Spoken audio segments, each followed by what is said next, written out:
He's a lot happier now. Wow, look at that. He almost looks unrecognizable. Two fresh shad hanging out under the water. Wow. These guys might actually breed. He's on the opposite of a diet. We need to bulk him up. Greetings, Sigmas. I'm sorry I haven't posted a video on this channel in a while. It's because I've been doing my taxes and I've been busy with a lot of other things. But I love you guys. I appreciate you. And please enjoy what happened to that little otter.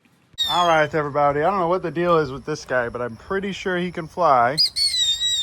So we're just going to go ahead and leave him here, let him stretch his wings, but I think he's ready to go at this point. We're going to let him have some time to get ready to fly around here. That's funny, he actually did just fly off. There he is, you guys. You see him in that little tree over there? I told you! You guys always said, oh, Uncle Ben, that thing didn't fly off. But all right, everybody, we've been working real hard today, and now this little fella has his little trout, his kibble with the hydration supplement, 2 bowls of Pedialyte, a bowl of water, all of this space to lounge around and be adorable in. Oh, look, he woke up and now he's nibbling. And I'm gonna be waking up and nibbling on you if you don't like this video. Also, sorry for the late post, you guys. I've been busy. And on top of all that, 2 fresh shad. These are some monster gizzard shad. Also, this was right when them little Rios was hatching. Good morning, everybody. Today is the big day. My porch is finally somewhat clean. And we filled up that pool in there for the otter. And everything out here is nice and clean and cut again. But all right, everybody. Today is the big day. We went ahead and filled up this thing of water, and it's actually stayed full for a couple days. And I went ahead and finished this so he can climb up there.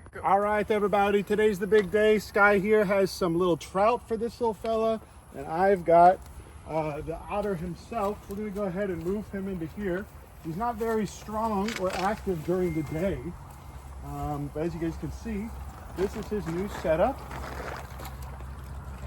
There we go.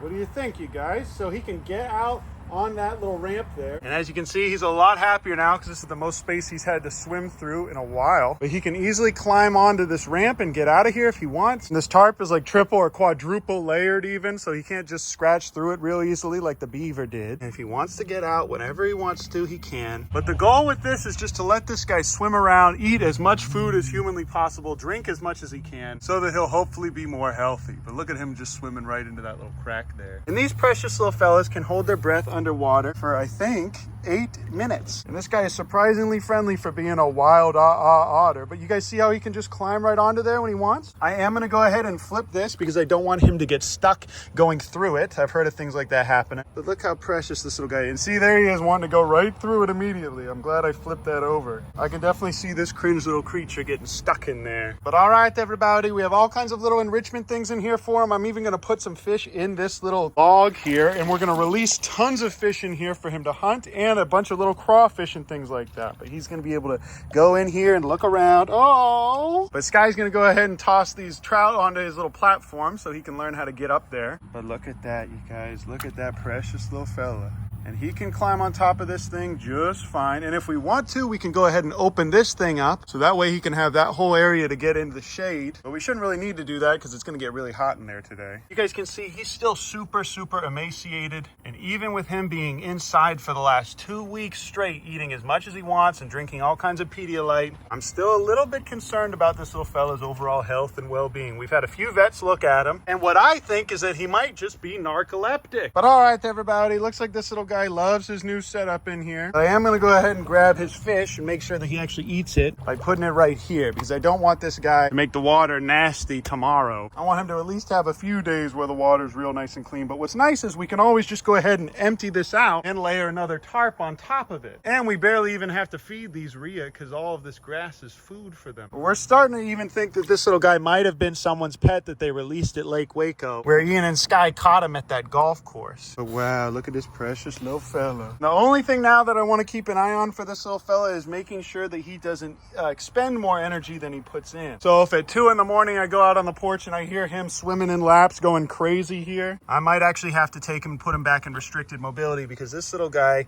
is on the opposite of a diet. We need to bulk him up. And if he's doing too much cardio all night like he normally does, we're probably going to have to either feed him way more or restrict him from doing that. Look at this, you guys. He's so curious. And at this point, I'm pretty sure this guy doesn't want to rip rip a finger off. This is with him eating as much as he possibly can. All right, everybody, it looks like this is where he wants to do all of his peeing and pooping, as you can see. Precious little creature. I need to make sure he doesn't get stuck in here, though. Bro's just swimming directly under my feet. But all right, everybody, I'm gonna leave this little cave in here for him because it looks like that's where he likes to poo. Wow. And just look at this beautiful snakertons just hanging out under the water in here. The next day. All right, everybody, this little otter's a sleepy boy during the day. There's one of the Mississippi kites that we released. Look at that, you guys. Wow, they're staying pretty close to home. After this, Ian went ahead and transferred this little guy over to Austin Wildlife Rescue because they had another otter that had come in, and we figured it'd be best for this little guy to be with other conspecifics. They also have a pretty good setup for them over there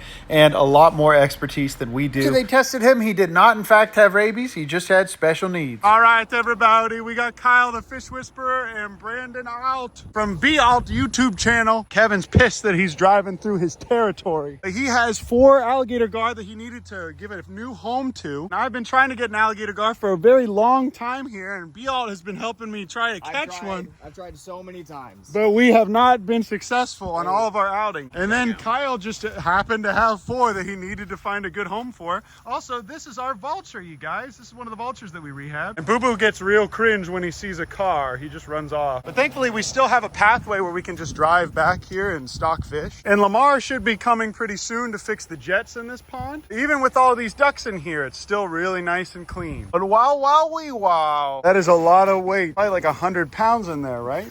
Yeah. At least. Good morning, Bevo. You're getting some dangerous new friends to swim around with. For those of you guys that might be wondering, wait a minute, don't put those alligator gar in there with Bevo. Beavers would be dying left and right in Texas if alligator gars ate them. All right, everybody, as you can see, we have garbanzo beans and a couple other ducks in here. We have a couple spotted gar and some long-nosed gar that I've released in here, and 4 tilapia now. And this pond will look a lot cleaner once we turn the jets back on, but they're clogged up. But even the way it is right now with this beaver and all these ducks, it's surprisingly not too dirty. Oh my goodness. Look at these big, beautiful dogs. Just to show you guys, this is how big Bevo is now. He's not huge, and these little guys are about 2 feet long. So I don't think these are going to be a huge threat to Bevo at all, at least not right now.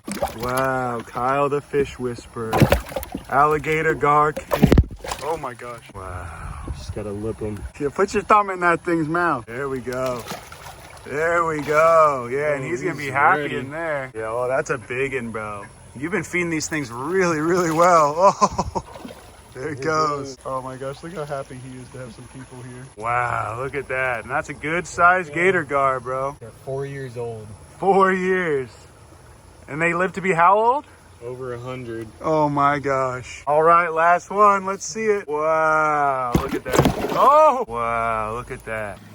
Thank you, guys. Beautiful. Now we have some literal dinosaurs in here. Bevo is officially too big for those little guys to be a threat for him, so he's going to be just fine in here with them. And this little cichlid you guys can see here was from Austin. Alt and I caught that last year. And these guys survived the winter storm that we had this year, which is pretty surprising. So we're going to see if these tilapia do the same thing this winter. I know the alligator gar will survive no matter what. This beaver can survive in sub-zero temperatures. And these guys love swimming under ice. But once Lamar from Prairie Creek Ponds comes out and gets these pumps working again, we should be able to see everything that's in here a lot more clear. And all of that algae buildup in the middle should get pushed over there. Oh, but there's a big boy right there. As you guys can see, they don't really want anything to do with our little Bevo. But if we do see Bevo ever get nipped at, I'm immediately going to remove him or remove them from the pond, but probably just him. Because now that we just transferred that otter to Austin Wildlife Rescue, this little guy can use his entire enclosure. Oh, but look at that, you guys. That is a big fish. They're already getting comfortable in here, foraging around, trying to hunt all these little minnows and cichlids. These guys might actually breed with the long-nosed gar, creating a hybrid. You can see they're already socializing with each other there. Let's see. Looks like they don't want anything to do with Bevo, you guys, so I think we're good here. That thing swam right underneath Bevo. He was about to give him a nip. Look at that. And we were going to be feeding all of these little creatures to the otter, but now that we're transferring him over to the other rehab, and he did prove to us that he could hunt these frogs pretty well, but I didn't want to show you guys that because it was honestly kind of nasty. But I think that otter's going to be just fine at Austin. And now we have all these precious little frogs here. Also, this is what garbanzo beans looks like nowadays, you guys. He almost looks unrecognizable. I don't know why he looks like this. Get that out of your nose. What is that? But all right, everybody, now that we have this open pond here that the otter loves loved, but now he's going to be going to a much better facility for them where there's other otter. I'm going to treat the rest of this water with the prime here, and we're going to get some kind of makeshift pool filter in here to get this all stirred up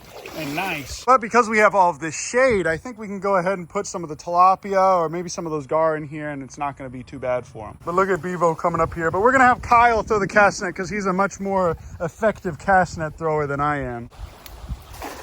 There we go. That's a good cast. That's a good little pancake. Oh, yeah, you got one. Let's see. The only one I want to keep is the one that was tagged. So let's take a look at it. And this little guy that I caught last year is going to be going to Kyle's place where he's going to have a lot of space to swim around. All right, everybody. This is our tilapia farm. Uh-oh.